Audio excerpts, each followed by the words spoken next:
Cheer up. We're about to talk about video games.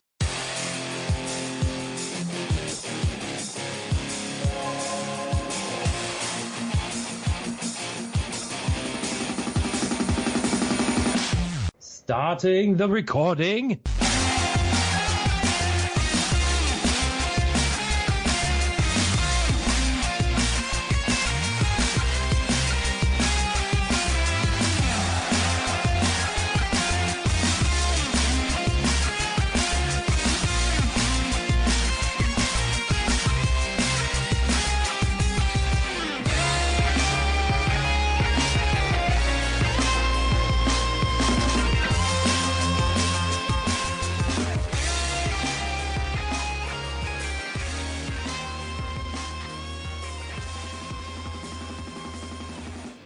What's up, bitches? It's another episode of World 101 Podcast.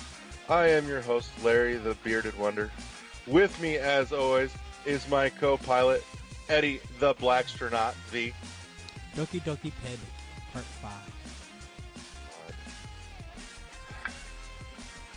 Seriously, eventually somebody needs to just stop panicking and figure their shit out, get a handle on it. Now Doki Doki started a literature club.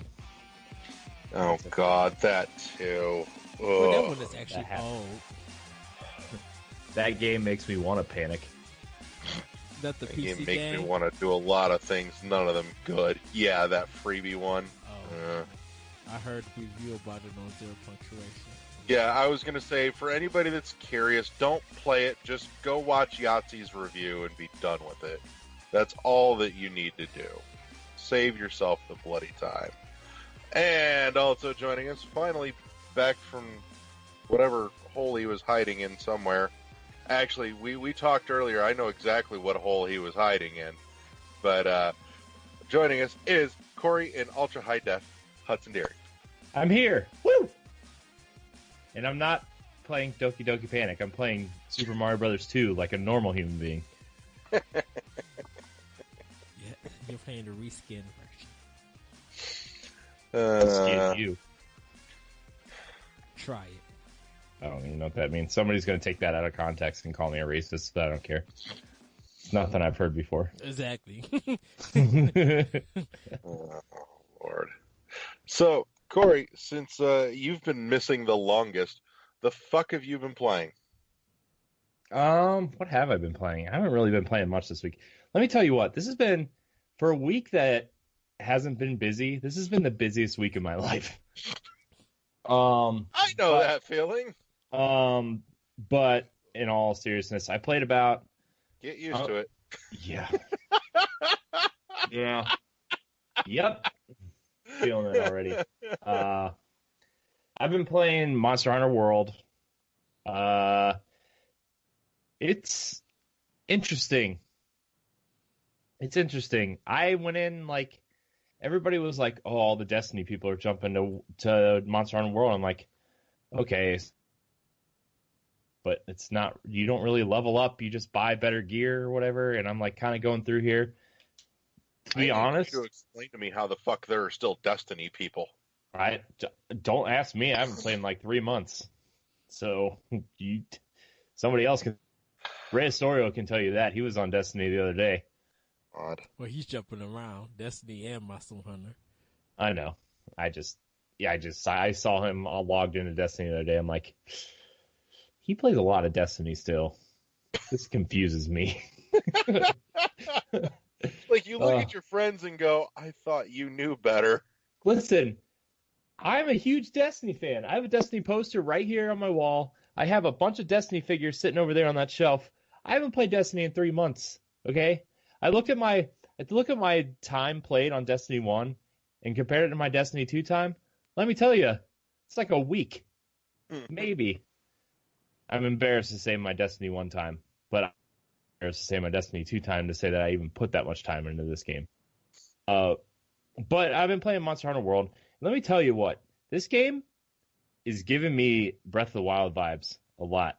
Not in the sense of like structure or anything, but just in the sense of like, I can kind of wander around this world and kind of do whatever I want and go explore places and, you know, fight monsters and get this cool looking gear that like you can level up, and some of this other gear is better, but you really don't know what it's for yet, and that kind of stuff. And it's really cool, man. It's interesting.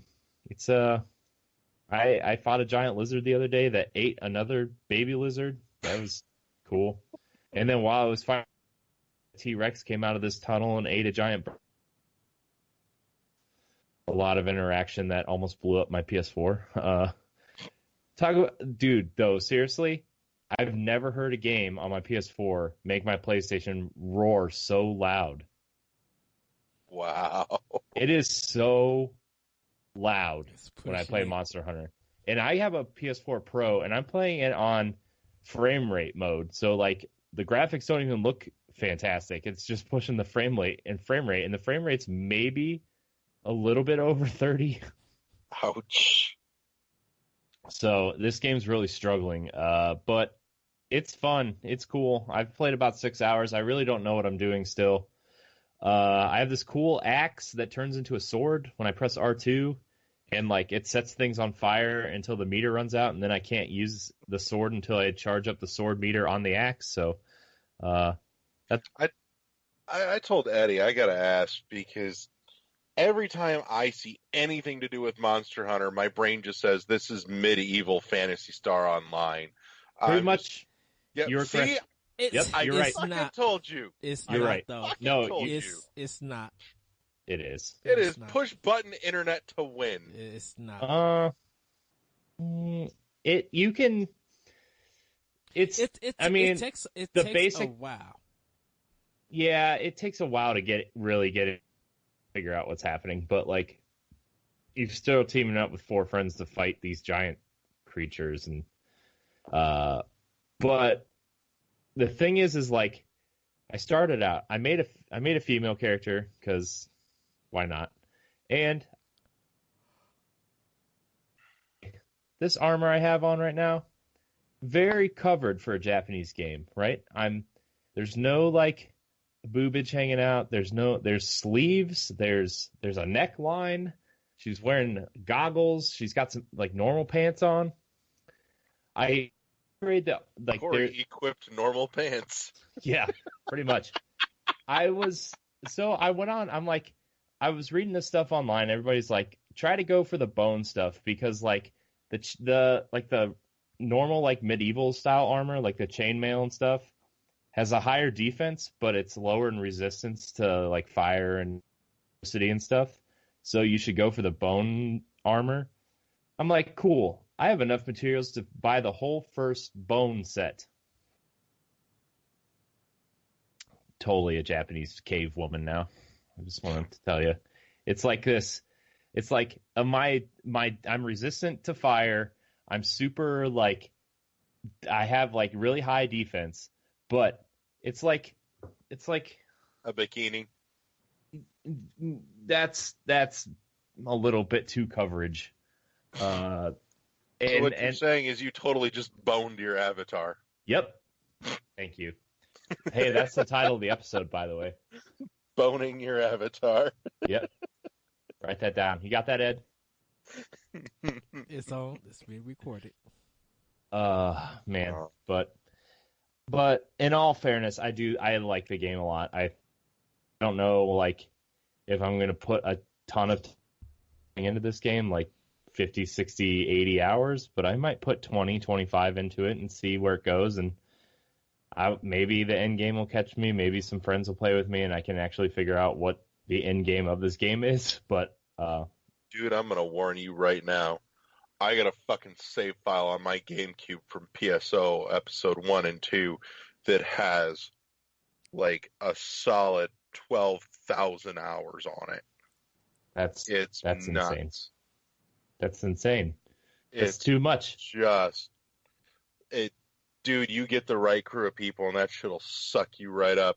Like I paid, dude, I had the fucking broadband modem in that bitch and I paid for my hunter's license, and then when the service went down, I totally went off the fucking grid, and we did the less than legit online server that was actually better than Sega's, because they actually did like the holiday events that Sega promised and never did. Like, somebody took the time to fucking go in and adjust drop rates for events and quests that never popped up online that were supposed to. They were coded in the game. Sega just never fucking bothered. But these guys gave a shit enough that they did, and they waited until Sega shut down the servers and there was no legit way to play it online anymore before they went up. And dude, it was super fucking easy to get set up on this fucking like dark web version of PSO. That shit was awesome. Are people still playing the Dreamcast version, like in some backdoor way? Yep. I'm sure they are. I suspect there's probably some folks still playing the Cube version to boot, because the Cube version was everything that the Dreamcast one had and more. Yeah. Because you got all of Episode 2 in there too, which I didn't spend as much time with Episode 2 as I did 1, but I played through fucking all of it all the same, and god damn, I spent so much time on that. It is nuts. But yeah, I know there's still a fairly strong community going on Blueburst, which, hey, by the way, dear Sega, fuck you. Localize that shit for the West like you promised 10 years ago, douchebags. Mm-hmm. At the very least, if you're not going to do that, you could localize the upcoming Switch version, you dickholes. Oh man! But besides Monster Hunter, to rein it back in, I guess. My bad. I am playing Celeste still. I die a lot in that game. I try to get through like 2 or 3 screens a night, and it usually takes me like a half hour. I know somebody's probably gonna make fun of me, but I don't care. I ain't gonna make fun of you. I am gonna curse you though, dude. I finally caved at your fucking recommendation, and I bought it, and I'm telling you, I am not having fun. Well, I'm sorry you don't like fun. Like, I'm trying to have fun. I seriously, like, I'm like, all right, there's something about this has to be good, and so it's not clicking with me. I wanted it to. I'm not done trying it yet. I will go back to it, but I think maybe I just needed to put it down and step away for a while and maybe come back at it with fresh eyes. Maybe. But on your recommendation, I was not having fun. Sorry that you don't like my game of the year already. No, I'm just early kidding. For that shit. I know. Gosh, To be it's only fair, we were February. all screaming it last year in just about a month's time. I know. that's To be fair, now. we 3 weren't weeks. wrong either, though. It's also true. Like, that is a rare occurrence that a game comes out that early and manages to hold on to enough attention to still sweep Game of the Year 9 months later. True. That shit baffles me. Well, Resident Yeah, Evil but 4 Zelda's- did it. But Zelda's amazing. It It's is so hard. That's a major credit to its I mean- name. I'm just saying, usually that Game of the Year always goes to whatever the hell big holiday Call of Duty bullshit came out the month before. Well, like Resident Evil 4 held it longer, I think, before Zelda, because I think that came out like in January, and that held it for the whole like 12 months. Yeah, maybe. I'd have to think about that. I'd have to look that up, actually. I don't remember. Just think of what Resident Evil 4 did for like over the shoulder shooting. You wouldn't have Gears of War or a lot of third person action games if it wasn't for Resident Evil 4. So Yeah. But I don't know. I'm enjoying Celeste. The magic is kind of worn off at this point, though. Now I'm just kind of getting frustrated because it's hard, and I'm not like not having fun because it's hard. It's just like when I play it at 10:30 at night and I just want to play like an easy platformer, Celeste is probably not the first decision you should be playing. yeah, that's one of those that you need to have your faculties about you in order to actually play. Yep, that's the one. That's the one where you sleep in on a Sunday, you have for your breakfast your Super Mario cereal and your banana, and some sort of energy beverage like coffee or store-bought energy beverage, which I prefer. And then, you kind of sit in your gaming chair and ignore the world and go in and play it. That's what you do. Not after you've worked and am exhausted and kind of want to fall asleep but not ready for bed. Not the game to play. So.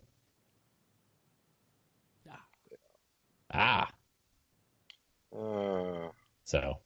So is that the whole to-do list for the week, or are we missing anything? I think that's it. Right? I mean, I've played some more Super Meat Boy too, but that's because I play Super Meat Boy when I get tired of Celeste. That the fuck? That's like saying when I'm tired of drinking alcohol, I switch to like bourbon. When I'm tired of light beer, I switch to dark beer. Yeah. God. Jesus. Eddie, what have you been playing? Hey, at least we got Larry to smile, right? Right. Let me tell you, that's a fucking accomplishment after this past week. Holy hell. Yes. Nailed it. You did. Can I? Oh, okay. Yeah, as soon as you quit cutting in and out. I was waiting on you guys. For Nintendo Switch, I'm almost done with Graceful Explosion Machine. Got like 6 more levels, and then I'll be finished with that. Really enjoying my time with that. Hopefully we get a sequel this year. Kind of want to get hopefully they do a level up system for the power ups. It just feels so limited right now. So hopefully they have some improvements in the sequel. Started up It'll Do for Nintendo Switch. I think I'm gonna have to play this game with a Pro controller. This is a game that really needs a directional pad because the control for it is too loose, and just the way moving around and stuff, I'm just like, no, I need a directional pad. So I need to play it with a Pro controller. Only played about 15 minutes of it. It's fine. It's nothing worth the $30 that is charged. It's probably like worth $14.99. Yeah. So I mean, it's not a bad game because I haven't gotten further on into it. I like the art style. The gameplay is fine. It's just the control for it. It's just like I understand the knickknacks and it's a physical game, so I can understand why they're charging that. But I'm like, it's more of a $14.99 kind of game. Ouch. Moving on from that, a little bit more of Lost Sphere that I play in Blaster Master Zero. Played a little bit more of that. For PS4, did some more Yakuza 0, getting further into that. Learning new techniques and just beating folks up in like office buildings and hitting them with chairs and do not walk signs, like the slippery when wet signs, knocking them up, having fun with that and getting a good laugh. Monster Hunter World on PS4 and Xbox One. I started with both of my characters on both of them are males. On my PS4 one, I'm doing the Iron Lance, and with my Xbox One, I'm doing the Iron Katana. I'm actually further in that game on my Xbox One than PS4. And I haven't hunted out with anybody just yet, but it's getting good. It's getting good. The Xbox One version, yikes, what happened with some of the frame rates? Like, it literally, there was times that the game froze until it literally caught up, and I was just like, oh, what the heck happened? Like, it was even doing it a little bit on PS4 too, where it felt like frames were dropping and parts was like skipping and moving forward and stuff, and I'm just like, this is really inconsistent, and I don't know what system they made this game for. Like, I think people who play it when it comes out in the fall for PC, I think if you have a high-end PC, you won't have no problems. But people been having problems with it on Pro, on the Slim, on Xbox Slim and Xbox One. I think the only people who haven't had any problems with it has been people on Xbox One X. Mm-hmm. Like, it's powerful enough for that game to be handled on that system, but anything else, it's just dude, the PS4 Pro is still struggling with it. Like, and I know it's not like a huge upgrade from the PS4 normal or Slim or whatever. I mean, like I said earlier, that thing is. Ooh, I literally thought my PS4 was going to grow wings and fly out my window. Wow. It sounded like a jet. Yeah. Ready to take off from out of my entertainment center. Corey's just looking at it, waiting for it to fucking transform and walk the hell out and go, fuck this shit, I quit. And it's weird that that's doing it on yours, because it's making that big sound on my Xbox One. Like the fan is going. I'm like, what the heck is happening? But then it'll go down and it'll end up being quiet. So I don't know what Capcom did. I know they had big ambitions for this game, but I don't know if this game is optimized right to be playing on a powerful system. And because like this was a big thing at Tokyo Game Show for PlayStation, so you expect it to even run good on Pro. But if it's not running good on Pro, that's a problem. Like Xbox One X is the one that's running this game, was running the game fine. Yeah. But I'm enjoying it and everything, finding new stuff and leveling up the gear and my weapon and stuff. I kind of find the attacks a little bit weird in that game, cause you really can't hit because of the way that you're hitting the monsters. Everything is horizontal. There's not really no kind of vertical attack. Like, you have to build up your vertical attack to use it. So it feels like everything that you're doing is like a thrust or it's a chop down kind of motion. And there's nothing that's going vertical because the enemies, like a chop down is a vertical motion. Horizontal. No, that's vertical. Oh, that's vertical. That's horizontal. Horizontal is your horizon. Diagonal. Sorry about that, everybody.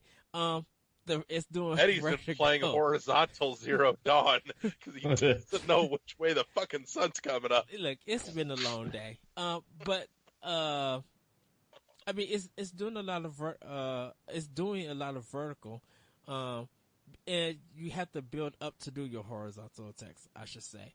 And because it's doing a lot of vertical movements, your attacks are not hitting the monster. So I don't know if that's because of the weapons that I have, and that you have to have certain weapons to give you a horizontal attack. But it's like, this is very weird.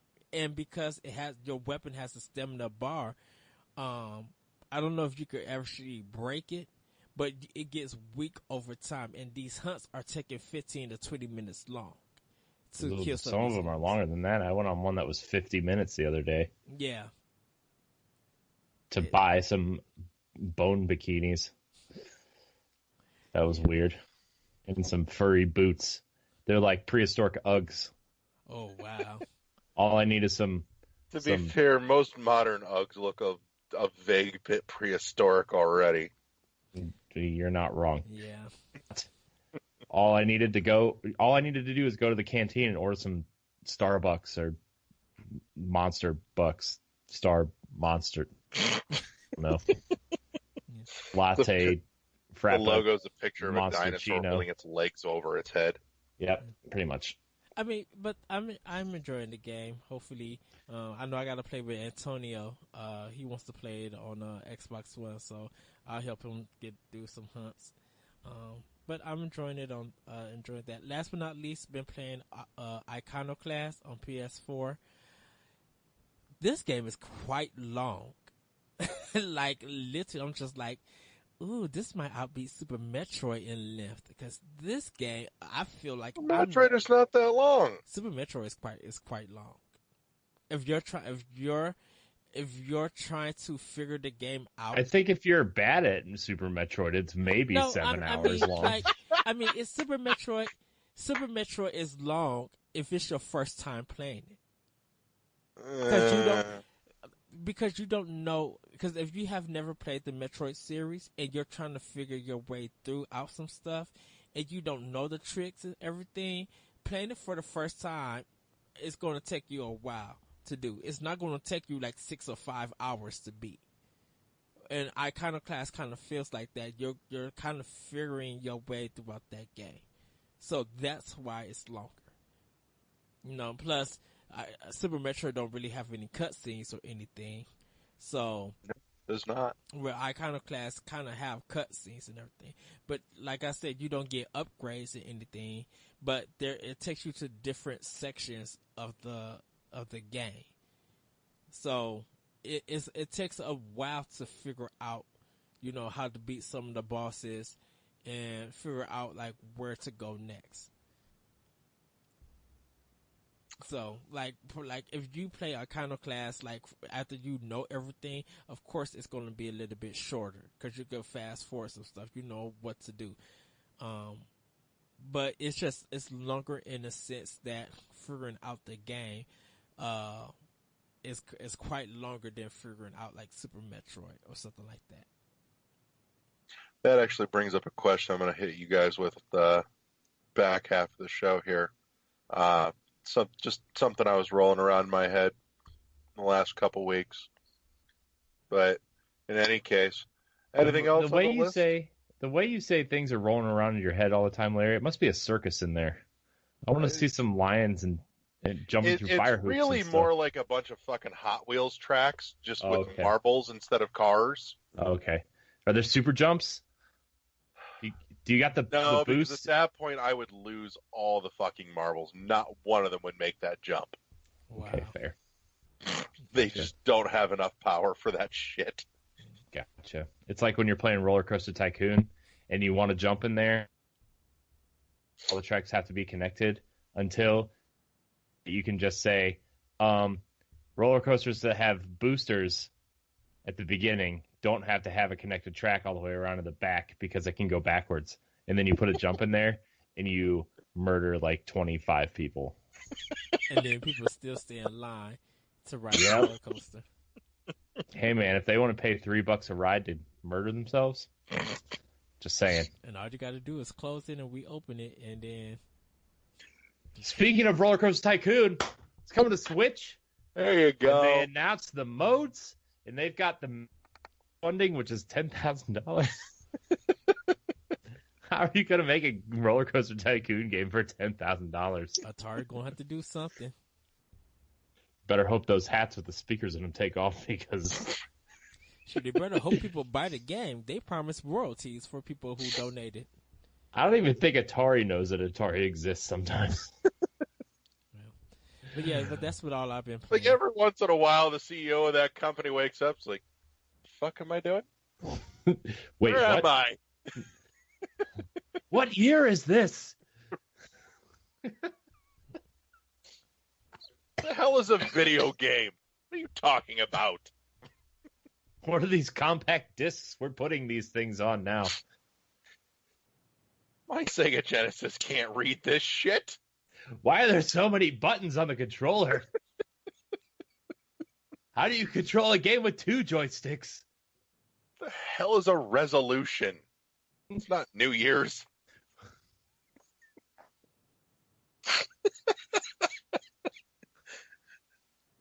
In what world is E.T. considered a classic? Oh, God. This went right off the rails just like your fucking roller coaster. What do you mean there's 10 Star Wars movies? Like, I imagine he just snaps out of a coma and screams, "Marty, what year is it?" Man. Oh, God. Oh, man. Road 1-1 podcast, everybody. Crack one open. Cheers. Salute. We'll be here all week, guys. That's right. Tip your servers. Or not. Oh, Lord. The hell have I been playing? Oh, I know what I've been playing. Yeah, I've been dying to fucking have words with you about this, Eddie. I finally started playing Rime because I broke down and I activated my 2-week trial for Game Pass because Rime was up there. And I see you playing Rime. yeah, at present I have some time to spend, as it were. I'm shocked that they even have it on it on Game Pass. Yeah. So, in any case, first and foremost, holy shit, this is like the least subtle metaphor for death ever. There is a literal head for the light moment. Jesus. Really? Could you, like, hammer that any fucking harder? Wow. Like, not even trying at this point. I mean, you don't expect that, I should say. Look at the chapter names and it spells it out. I mean, it makes you feel like you're on an adventure, so you don't know what is going on. No, at the end of the first chapter, you instantly know what the fuck is going on, and at this point, it's just a downhill ride to the end, literally. But in any case, we've been talking about frame rate problems with Monster Hunter. At this point, anybody listening to this show should at some point have seen footage of Rime. This is not a visually complicated game. How in the fuck in the middle of cutscenes is this game skipping frames? What the hell? I'm still waiting on the Switch patch. I got it for Switch. Yeah, word has it that might not even be coming. There's talk that patch got so big that it may actually get rejected. I have it for PS4, and I didn't have any frame rate problems in its cutscenes or gameplay.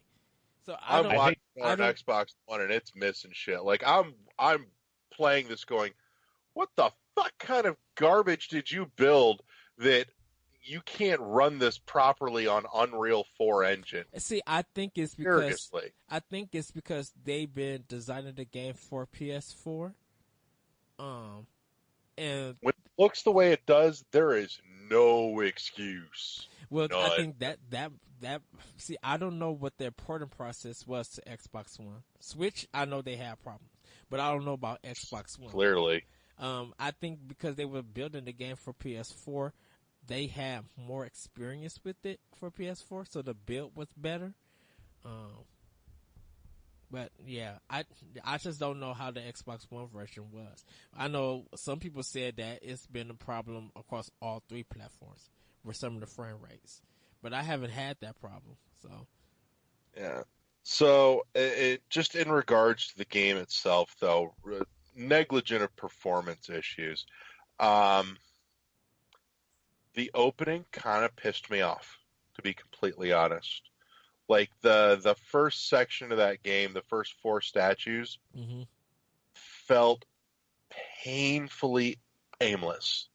Like you're no fucking clue, like no context, just like, okay, I should walk up to one of these because it's glowing. It probably does something, and like no fucking prompt for anything because they don't tell you what any of the fucking controls do. And half of the buttons on your damn controller seem to change what they do depending on where you're fucking standing. There's no goddamn consistency and nothing to indicate that the context has changed other than push it and take a guess, which is super fucking annoying. Additionally, the whole ledge thing, somebody really should have, at this point, I know they were trying for subtle and immersive. They went too far in the wrong fucking direction. That whole white paint thing, it's too close to just being decorative for anybody to go, oh, this is a cue to be fucking useful. That that just irritated the piss out of me. But at this point, I'm starting to come to grips with the fact that I'm just getting old and curmudgeonly about video games, and I just don't have the tolerance to deal for other people's fucking guesswork at this point. And that shit just annoys me. But that being said, once the pieces fell into place, it started to straighten out a bit, and it got better. And then the end of the first chapter happened. And then I got really not happy about it. When you went in the tower, start walking towards the tower. I'm talking the literal end of the first fucking chapter, the beginning of the second. I was so not happy because I was actually enjoying spending time on this fucking island. Like, I was totally ready to situate into a game where I got to delve deep into this island, and there were many great fucking mysteries. And suddenly, I'm no longer on the island, and the island is fucking gone, and it just didn't actually mean anything. Which, granted, the whole game is about dying, so the whole thing is transient anyways. But I was still kind of excited for it. I will say, though, like I said, the first part of this game made me feel like somebody played The Witness and went, we should do that, and then tried to do it, but didn't do it well. Like, it felt too aimless to me until, like, certain things were pointed out, and then I'm like, okay. Because it does not communicate well. The Witness fucking communicates well, but The Witness is actually about communication. Well, yeah, this it's a puzzle game, so... Well, no, it's not just that it's a puzzle game, but The Witness is about learning languages. Well, yeah, but it's in a non-text driven way. But it's still a puzzle game where you are solving puzzle after puzzle. You are using logic, and sometimes the logic that you have changes. So now you have to adapt to it. You know, there's not really a story being told in The Witness. In that context where you know The Witness more for its puzzles than you would know Rhyme for its puzzles and story and stuff like that. You know, they're like separate adventures where The Witness's story is far more subtle than Rhyme, but the story is there. But the intent behind those two games is entirely different. Right. The intent behind The Witness is actually about communication. It's about learning to communicate back and forth between the game universe and yourself, whereas Rhyme is not about communicate. Rhyme needs to have better communication, but it is not about communication. Rhyme has more of a narrative. It's a story that is telling. Rhyme has a more obvious narrative. There's a difference. It's not too obvious because something could switch in the game that you never know. It may look obvious at one point, but it may actually change. You know, and you don't have that in The Witness, where there's no narrative in that game that just changes at any moment. You're just learning the puzzle. You're just learning and have to adapt and change it up, because and so I don't know if The Witness like teaches you new things or it does. That's kind of the point. Like I said, it's all about communication. It is about communicating a language to you without you knowing how to speak that language in the first place. Like, you don't get an interpreter. You have to like beat your head on it until you can speak it. Right, and Rhyme doesn't do that because it does, but it needs a little bit of that. Right, it's trying to go for this narrative and this adventure. Like it's giving you these little puzzles and kind of making you think and stuff. Not make you think a lot, but just make you like have some kind of form of progress to have your narratives to be told. Yeah. So, but that's a big hunk of what I've been playing this week. I also jumped on with the the NVC bunch on Friday and did some Mario Kart 8. And I'm going to just put it out there. One of two things is a factual reality. Either A, I am super fucking rusty at Mario Kart, or B, I am just playing shit at it. Because, holy crap. Like, I'm inclined to believe that I'm awful at it and that all my friends are actually just objectively worse than me. Because anytime I play with my friends, I am consistently winning everything. Anytime I get in on Mario Kart Friday over with the NVC guys, I just get fucking obliterated, and after about 2 cups, I stop having fun. So, I know that sounds entirely petty and shitty, but honestly, constantly getting your ass kicked is just not fun for me. Like, I get it. I don't have an expectation of winning all the time, but seriously, dead last for 4 out of 8 races, fuck it, I'm out. It's not fun anymore. And that sucks. I fucking hate having something that I like become not fun. That shit genuinely breaks my fucking heart. You know, it just... It makes me sad. I don't want to be sad. I don't want to be sad. Get good.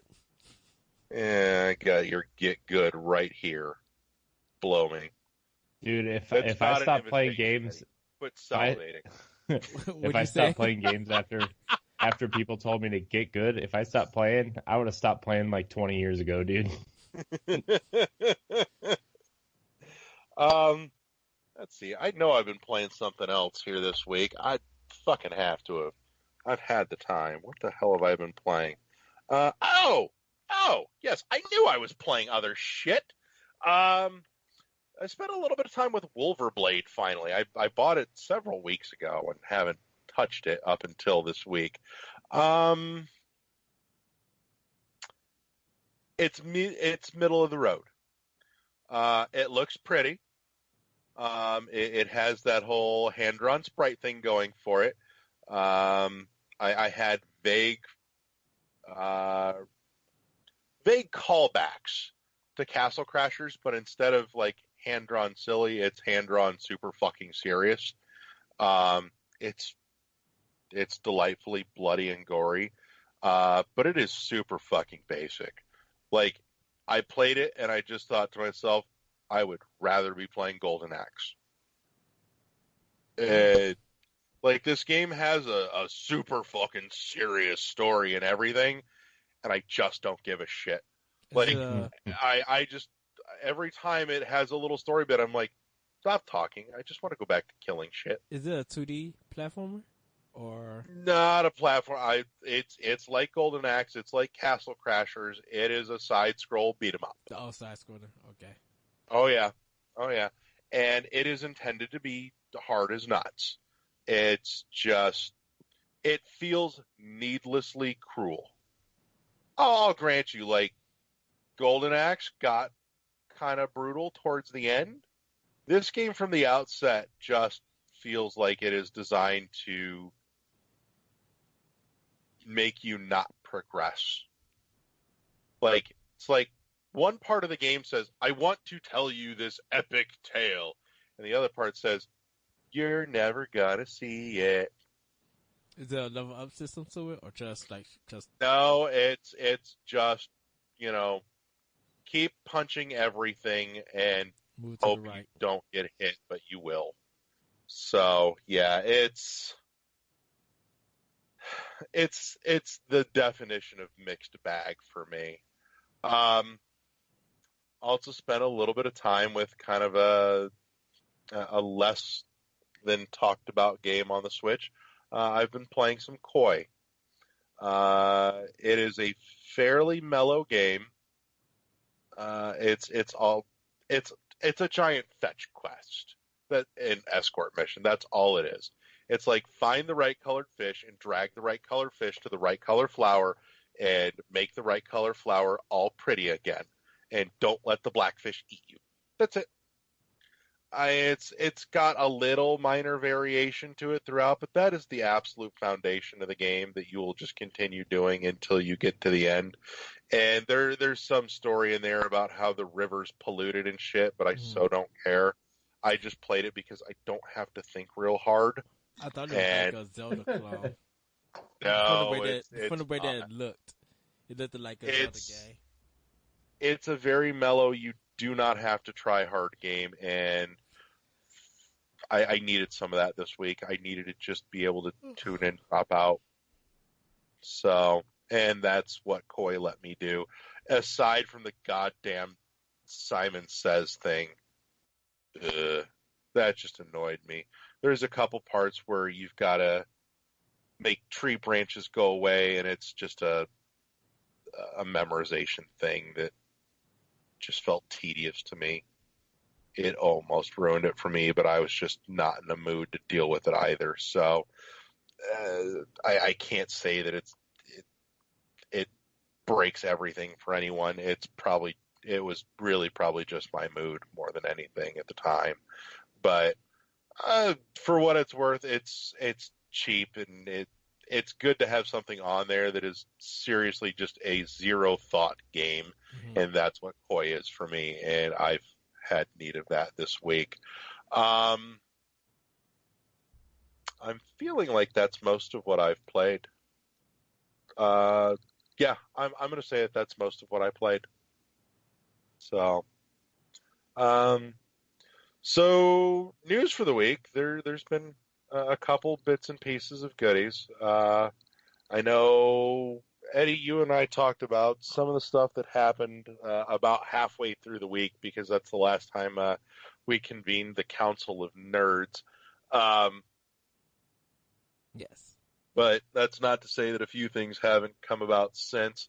Of note, at least in the sales department, I'm going to say you all need to go check out Best Buy right now. They've got a good handful of Switch stuff on sale. In particular, and I'm not going to lie, I'm still salty.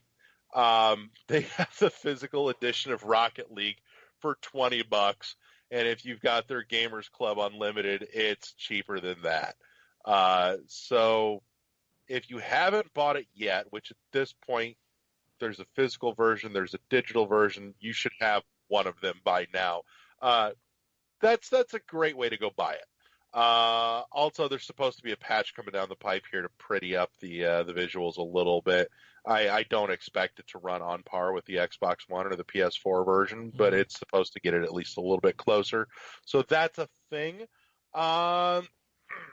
Let's see what else. Oh yeah, there is a totally fucking hot sale on the eShop on the Switch at the moment too, because Golf Story is on sale.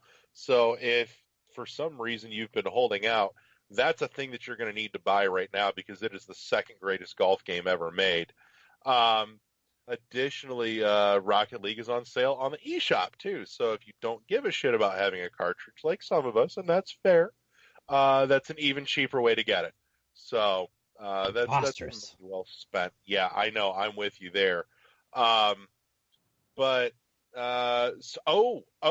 yeah. So speaking of not wanting to have a cartridge, for those of us that do still appreciate a hard copy, Nintendo has given us the big middle fucking finger with their upcoming plans for finally getting the My Nintendo shit linked in with the Switch in terms of rewards. They just announced this past week that you will be able to trade in your gold coins on your My Nintendo account for credit on the eShop at a rate of 1 coin per 1 penny, basically. So your 700 coins equates to $7. Great job. Here's the problem. Your digital games will get you 5% of the purchase price in gold coins. So basically you're getting 5% cash back. Your hard copies, 1%. What the fuck? Seriously. Like, I get it. You want us to go all digital and help cut your costs. If you're going to do that, though, you seriously... And this is just problematic across the industry. you want us to go all digital, you need to bring the initial price of digital down. I should not be paying give the me a same. console that has a hard drive in it.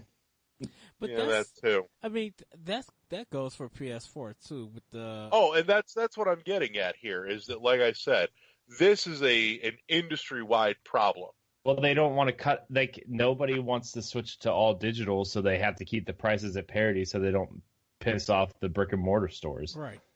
Like that's the only. Like, I mean, They want it both ways. They want to enjoy the higher profit margins from all digital, but they don't want to piss off, like you said, the brick and mortar. I mean, and it's like at some point you have to make a fucking commitment somewhere. Just get it done. Well, of course, it's because with trade-ins and stuff, they're trying to avoid that. And with Nintendo's probably looking at when GameStop have their announcements that they're up from profits from used games and stuff like that. Companies they don't like that. So if they can, like you said, if they can make more profit digitally, they're going to do it that way. It's just more easier. But you actually got to think about who's buying digital, who's buying physical, because some people probably don't even pay attention to my Nintendo on either buying digital or physical. They should be, because it's tracking their fucking purchases to their account. They're tracking their purchases and stuff, but when they had to think on the eShop, because there was a better value, people were keeping track of that. But don't forget, there wasn't too many games coming out on the Wii U for a lot of people to really care. Compared to now, where there's just tons of games on the eShop, and hopefully soon physical, that people will go and buy and get a bigger value. There's a bigger market on the eShop with games that they could buy than in store at the moment. So of course you're going to get like 5% more, 5% because there's just more games on the eShop. There's more indie games and stuff. Yeah. The other thing too is the other thing about physical copies is that even though you buy them, when you insert it into your system, it doesn't add your points to your account right away. You have to go into a menu and add them manually. And which I is do. also a lot of people get confused about that. People don't know. I don't know. I didn't think it was that confusing, but then again, I don't think it's minority. confusing. But somebody's gonna. I guarantee you, someone's gonna have to look it up. Right. There's always that one person. Thanks for that, Steve. Jackass. So, anyways, but yeah, that's a piece of news. They've also announced too that should be coming just in time to make sure that you can spend those gold coins that you got from when you first bought your Switch, because it'll be coming in just under the line there from when those are due to expire. So yeah, make sure you all get on that and use them up right quick and in a hurry. I doubt anybody would be upset if they lose them. I'd be irked. That's fucking money. That is now officially money. he's not wrong. It is money. That shit's money, yo. It's digital money. That's still fucking money that I don't have to pay out of my fucking bank account for video games. Yeah, but shoot, that means you have to buy a lot of the video games and do. I've bought a ton of video games. Yeah, but you bought indies. I mean, talking about buying. I mean, I'm still getting coins. I mean, but you're not going to be trying to save up all that money to get The Legend of Zelda: Breath of the Wild for free on Switch digitally. You're not going to try to buy a whole bunch of games. That's going to buy me another indie game, and it means that I can pay less for it out of my own pocket. But then you still have to wait for that indie sale to go on sale, unless you're getting a lot of money back. Well, like I said, 5% on digital, 1% on hard copy. I've got some fucking coins banked, I'll tell you. So, that what I've got banked may actually be the deciding factor between me getting something that's at like a $20 price point and not getting it. I might look at it and go, $20? No. 13? Maybe. Okay. So that's enough to make a difference for me in a lot of cases. So, but let's see what else has been happening in news. Corey, Eddie, throw me some news. What do you got? I have nothing. No, I Thanks, really don't have Eddie. anything either. Except for the simple fact that Metroid Prime 4, it seems... God, this is not news. This is all still rumor. I'm Everyone just get out saying... your salt licks. No, it said, like, the original rumor was Namco Bandai Singapore, but now it says... The new rumor says... The new rumor says that Bandai Namco, whatever, figure it out, changes every day. Japan is taking over primary development while Singapore is on asset design and systems. And yet, nobody from Namco has actually confirmed any of this. No, they're not going to do it. They're under contract with Nintendo. No, they Which means it's still a goddamn rumor. Just a picture. It's just a picture of Samus's helmet on a whiteboard, and a bunch of developers are coloring it in. Hey, we're kind of working on something over here. I think if they do a Nintendo Direct, then whoever's directing or producing Metroid Prime 4, they'll probably come in to say who they're working with, because that's what Sakurai did with Smash Brothers 4. Well, for Smash Brothers Wii U and 3DS, how he announced that Nintendo was working with Namco Bandai Namco. So they might be the same thing. Here's my other problem. I am still not sold on Bandai Namco's fucking resume as to why they should be doing Prime 4. They have a better relationship with them, and Nintendo's probably using a lot of Japanese developers. They probably got some future games and contracts that they're working on. So the only thing I can think of is like they don't have a lot of. I mean, I don't think they have any experience in first person genre, but they do have a lot of development teams that work on, or they partner with a bunch of teams that have a lot of work on interconnected worlds and getting places, finding secrets and stuff.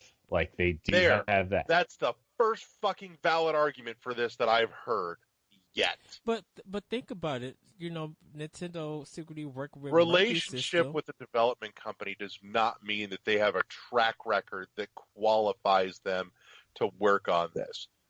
But that being said, starting from scratch, there might be something there. It might be their fucking thing and just nobody's hit on it yet. But I'm just looking at the back catalog going, somebody show me why I'm supposed to be excited about.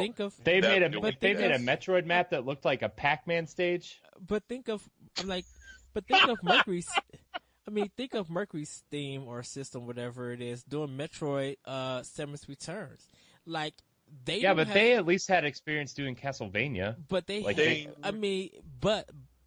were already in the genre. But they were forced into that genre. Mercury's theme didn't have no way of designing the game like that. They took Castlevania, looked at God of War, and used that as a foundation. They looked at Symphony of the Night or those old Castlevania games and used it from that. You know, Metroidvania kind of thing. They haven't did anything with any other company. I'm talking about Mercury System.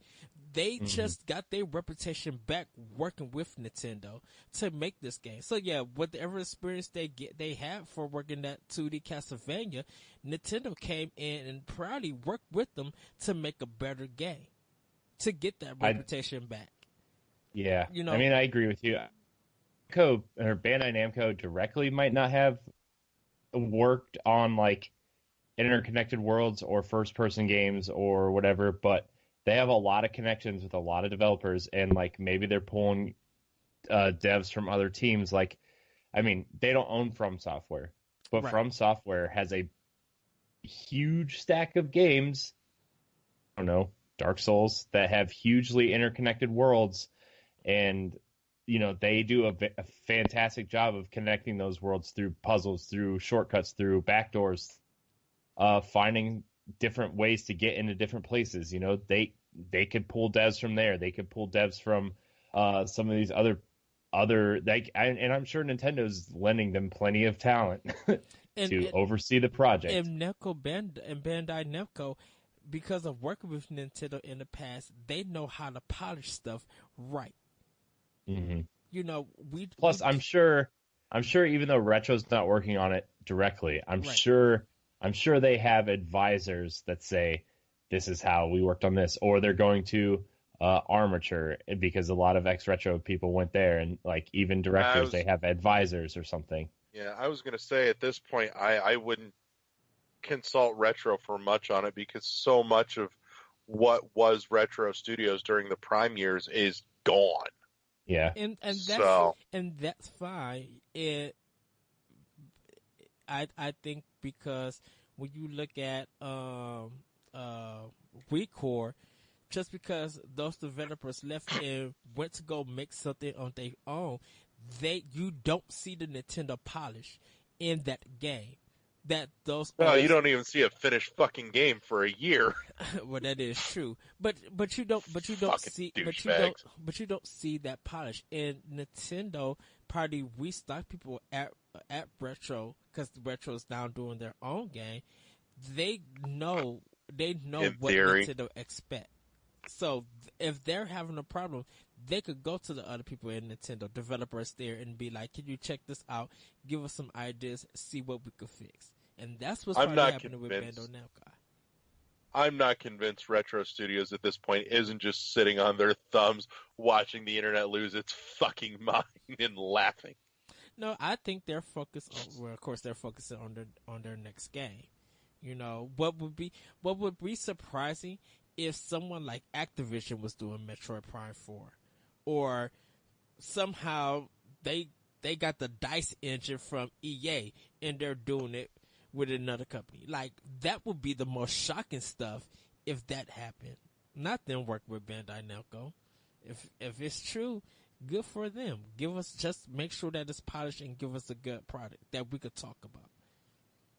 I mean, I think like Smash Brothers makes a little bit of sense, right? Because they had the background in fighting games. I can follow. I get like the open world, connected world stuff from. Still, like, if Nintendo wants Metroid to matter in 2018, they need a decent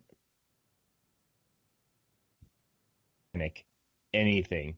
And does a Japanese company who makes primarily arcade games and works with Japanese developers to make these quirky action RPGs have what it takes to make a Western style first person shooter game? Yes. Like, yes. Completely so, because Western style designers are so stuck they can't get out their rut of designing anything else.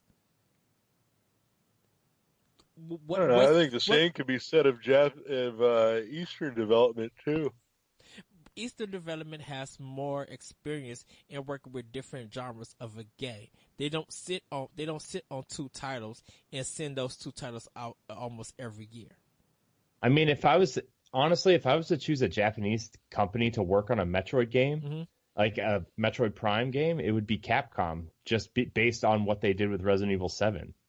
Like, I mean, now they have first-person experience with an interconnected world. Like, granted, that is a small one, but I mean, well, they know how to make a Zelda game, so of course it would be smart for them to go with Capcom to make a Zelda game.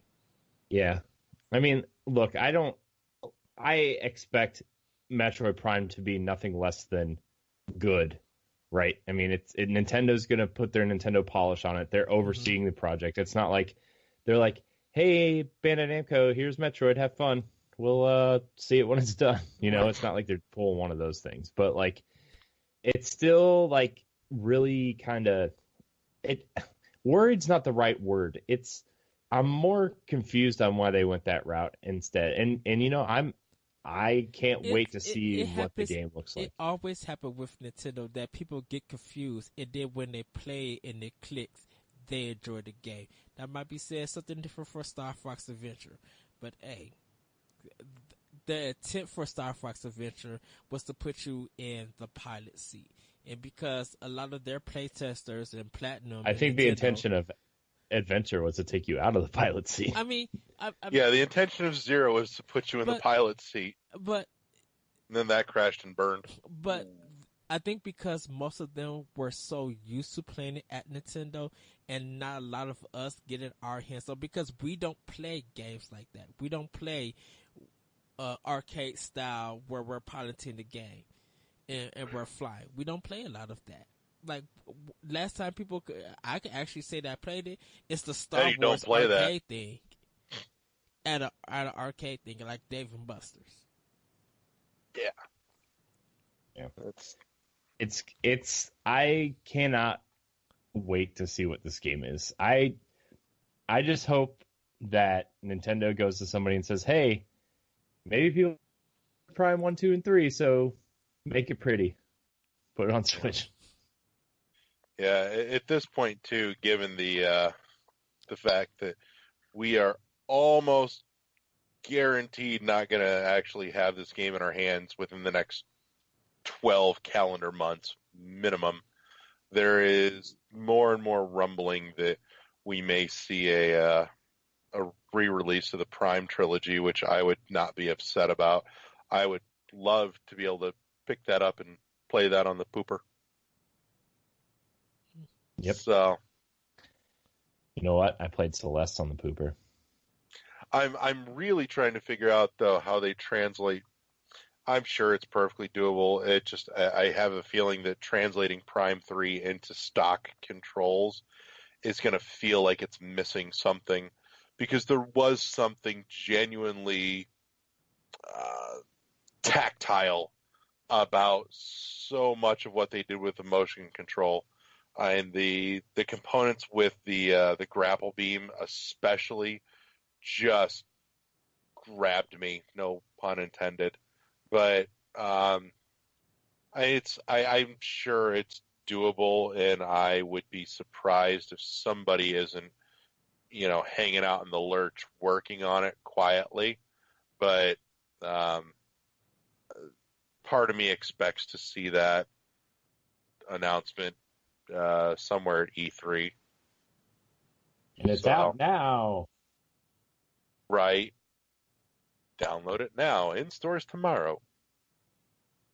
They better give me a physical release. Yeah, that one deserves a second go around to the Steelbook as well. Yeah, because my Xenoblade Chronicles 2 Steelbook is a little lonely. Aww. Sad face. It's just up there, and like, Or the Fire Emblem one, but didn't come with the Steelbook. That's right. this is, yeah, sad. No. I mean, my Steelbook is Axiom Verge, for Holland. Is it for Holland? No, Jotis, or whatever that one was. Yeah, Joden. Yeah, and my Yakuzuki Kiwami Steelbook. I will say honestly, like there's a stack of Switch games that are coming this year that I am totally jazzed for. I'm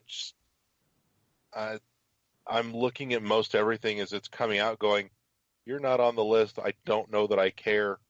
Like every once in a while something pops out and grabs me, but for the most part, most everything that I want, that I know of this year is on a list, and it's a short list. Like Owlboy is coming up here real soon. I know I got to hold out a couple of months for a hard copy on that, but at least I know it's coming. Hollow Knight got kicked back to some undisclosed date, but I'm sure it's still going to make this year at some point. Dead Cell's coming this year.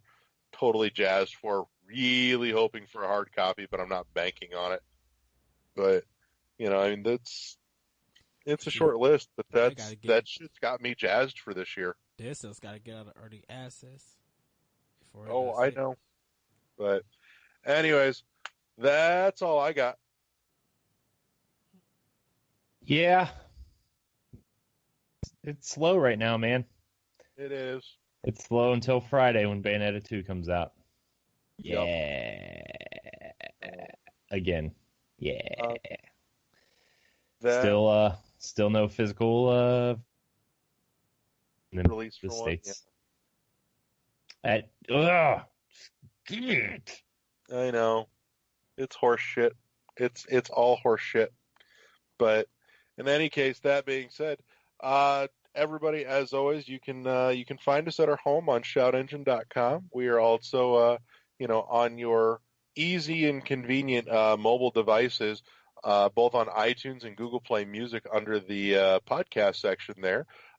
So we are easy to subscribe to so that you can get our stuff automatically downloaded to your device of choice every week whenever we put out new nonsense. Also, make sure you check out all of our hotness on the NGR YouTube channel as well.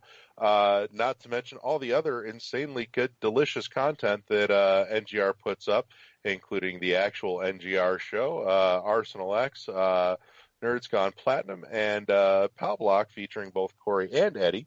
And also, I will definitely at least put out there this time, make sure you check out the Facebook page. Hit the like button. There's a couple of new, fresh pieces of writing as things are resettling. There's more content coming. I've settled back into a little bit of a writing groove, so we should see more of that coming up there. Other than that, For those of you that don't know, the like button is the one that looks like a thumb that goes that's up. right. We entirely encourage you to use that button and leave some feedback. So we like hearing from you. We know you're on the internet, and we know everybody on the internet has an opinion. So let's hear it. No. Internet doesn't have opinions. That's a lie, sir. Yeah. So, but that's it for us. Yeah. So, boys and girls, we'll all see you next week. Good night. Bye, everybody.